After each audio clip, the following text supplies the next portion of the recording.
Alors bonjour à la Minute du Président, nous sommes vendredi le 26 novembre.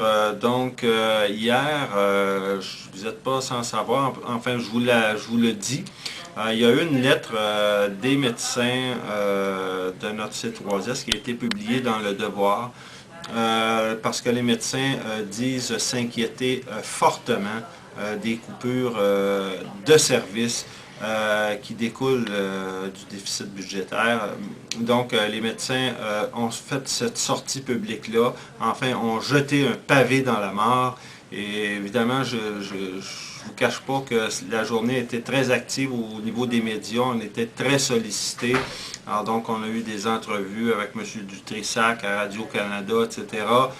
Donc, le message commence à passer au niveau de la population et il est très important que les gens sachent qu'est-ce qui se passe à l'intérieur de nos murs et avec les services publics présentement. Il y a eu aussi, mercredi, il y a eu des actions qui ont été faites devant l'agence. Il y a eu 100 personnes, malgré le froid et le vent sibérien qu'il y avait là.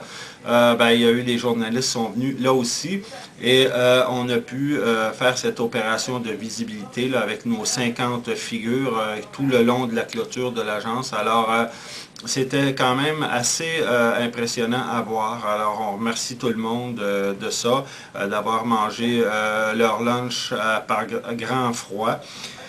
Il y a aussi l'Assemblée publique où on a encore une fois au plateau Mont-Royal joint les gens qui sont venus nous entendre. Là aussi, les gens ils ont manifesté beaucoup de solidarité avec notre dossier. Donc, le dossier chemine, comme on vous le dit.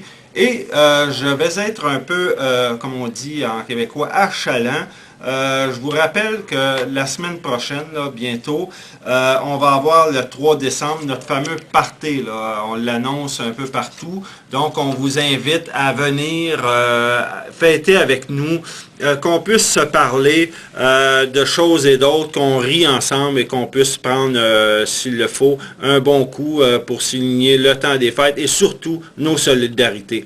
Alors donc, je vous remercie et à très bientôt.